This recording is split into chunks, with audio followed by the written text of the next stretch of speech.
महाराष्ट्र प्रांत में धामनपुर नाम का एक गांव था। उस धामनपुर नाम के गांव में एक व्यक्ति रहता था, उसका नाम था बोधला, और उसकी पत्नी जिसका नाम था कमला। महाराष्ट्र में आज भी धामनपुर नाम का गांव है। ये सत्य घटना है, बोधला और कमला। और ये जो बोधला नाम का व्यक्ति था, ये कोई ऐसा वैसा व्यक्ति नहीं, उस धामनपुर गांव का एक प्रकार से राजा था। लेकिन एक बार की बात है, इनके गांव में सूखा पड़ा, मतलब बारिश नहीं हुई तो खेती पाती नहीं हुई, अन्न धान्य नहीं हुआ, लोग भूखे तड़पने लगे। तब बोधला ने जो अन्न धान्य अपने भंडार में इकट्ठा करके रखवाया था, वो सब अपनी प्रजा में बंटवा दिया। अब बोधला के भंडार में उनके खुद के खाने के लिए अन्न नहीं है। ठीक है, फिर भी जैसे तैसे उनका जीवन चल रहा है। थोड़ा समय बीता, उसी धामनपुर नाम के गांव में भगवान पंडरनाथ का एक मंदिर था, और उसी मंदिर में प्रतिवर्ष बोधला एक भंडारा कराते थे। और ये नियम बोधला का कम से कम 10-12 साल का नियम था, भंडारा कराना, प्रतिदिन मतलब प्रतिवर्ष भंडारा कराना। लेकिन जब इस वर्ष भंडारे की बात आई तो भंडारा कहां से हो, भंडारा कहां से हो? भंडारा के लिए भी तो सब लगता है ना, आटा लगता है, चावल लगता है, घी लगता है, तेल लगता है, सब्जी लगती है, नमक लगता है, भाजी लगती है, सब लगता है। अब कुछ हो तो भंडारा हो, कुछ नहीं। अब दोनों बेचारे पति पत्नी सोचने लगे। बोधला ने सोचा कि बताओ इस बार भंडारा कैसे होगा, लगता है हमारा इतने वर्षों का, इतने सालों का नियम टूट जाएगा। लेकिन बोधला की पत्नी का नाम कमला है, और कमला का मतलब है लक्ष्मी।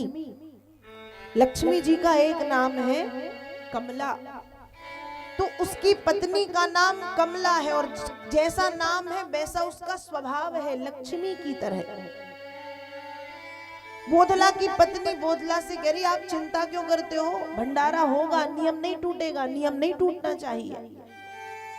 बोधला ने कहा कैसे होगा, तुम्हें तो खुद पता है घर की स्थिति की, हमारे खाने के लिए कुछ है नहीं, हम सबको कैसे खिलाएंगे। पत्नी बोली कि भंडारा तो होगा, इतना बड़ा नहीं होगा कि हम पूरे गांव को खिला सकें, लेकिन छोटा सा तो कर सकते हैं। बोधला ने कहा उतना भी कुछ व्यवस्था नहीं कि हम छोटा सा भंडारा कर पाए, व्यवस्था भी तो हो कुछ। तब पत्नी कहती है, हम एक काम करेंगे, हम लकड़ियां बीनेंगे, उन लकड़ियों को बीन के वो लकड़ियां बेचेंगे, और उन बेची हुई लकड़ियों से हमें जो पैसा मिलेगा उससे हम थोड़ा बहुत आटा इत्यादि खरीदेंगे, और जितना भी होगा, 1 व्यक्ति, 2 व्यक्ति, 5 व्यक्ति, 10 व्यक्ति, उनका हम भंडारा करवा देंगे। ठीक है। दोनों पति पत्नियों ने क्या किया, लकड़ी बीनी, लकड़ी बेची, लकड़ी बेच के उनको कितना आटा मिला, 1 किलो आटा खरीदा।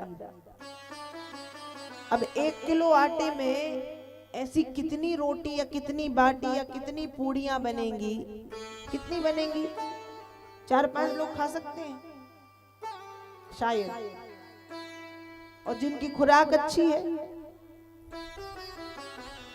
वो। अब तो उनने 1 किलो आटा लिया, थोड़ा सा घी, थोड़ा सा गुड़, सब सामान लेके पहुंचे मंदिर में। अब दोनों बैठ गए, तो मंदिर में भी खूब बड़े बड़े भंडारे चल रहे थे। अब दोनों पति पत्नी बैठे हैं कि बताओ यहाँ इतने बड़े बड़े भंडारे चल रहे, हमारा रूखा सूखा खाने के लिए कौन आएगा, नियम तो टूटना ही है, कोई नहीं आएगा हमारा रूखा सूखा खाने। दोनों पति पत्नी बैठ के रोने लगे। भगवान बैकुंठ से ये सब देख रहे थे।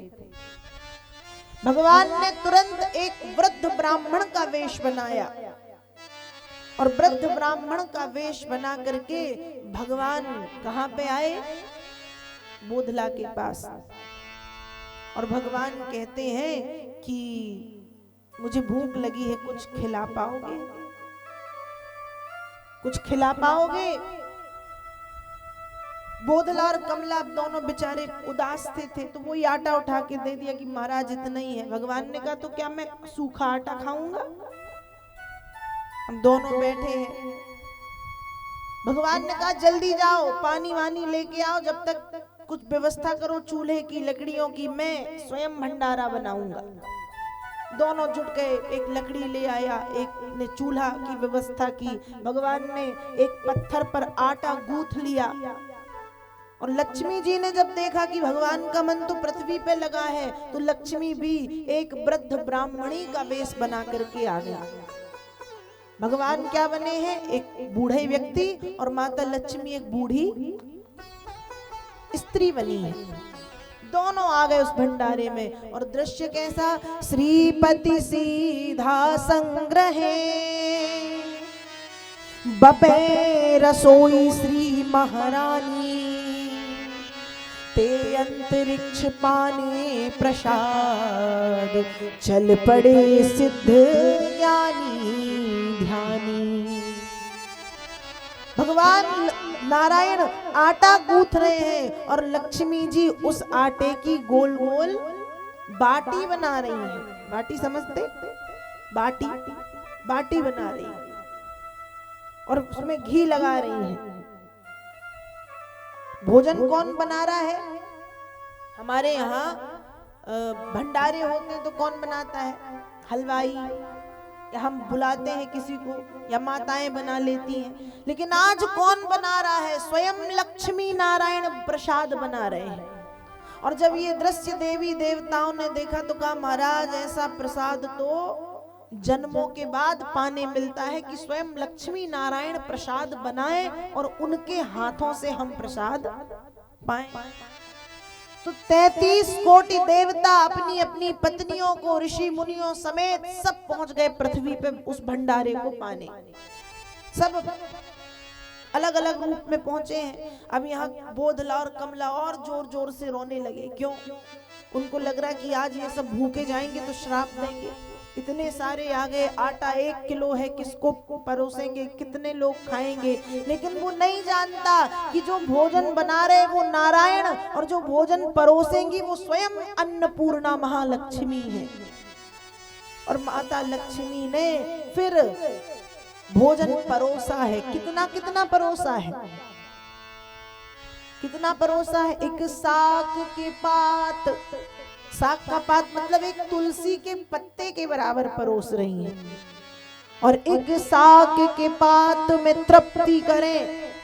एक तुलसी के पत्ते के बराबर भोग पाने के बाद देवी देवता अपने पेट पर हाथ फेरे, आनंद आ गया, पेट भर गया। क्यों? क्योंकि भोजन किसने परोसा है? अन्नपूर्णा ने, स्वयं भगवती महालक्ष्मी ने भोजन परोसा है, और स्वयं नारायण ने वह प्रसाद अपने हाथों से बनाया। फिर भगवान ने धीरे, वे दोनों पति पत्नी तो सिर पे हाथ रख के रो रहे थे कि हम देख ही नहीं सकते, ये सब श्राप दे के जाएंगे। लेकिन जब सबने पा लिया और पा के खुश हो के सब चले गए, तब भगवान ने फिर बोधला और कमला से कहा कि भैया लो जरा सा तुम दोनों भी पालो। और फिर उन्होंने भी वह प्रसाद पाया, और फिर प्रसाद पाके, प्रसाद पवा के माँ लक्ष्मी और नारायण वहां से चले गए। कहने का भाव यह है, कहने का मतलब यह है कि जब व्यक्ति भगवान के भरोसे बैठ जाता है समर्पण करके, सरलता में, तो फिर भगवान भी ऐसी सरलता दिखाते हैं कि फिर भगवान को कुछ भी क्यों ना करना पड़े, भगवान अपने भक्त का काम कर देते। भगवान सरलता से रीझते हैं, सरलता में खुश हो जाते हैं।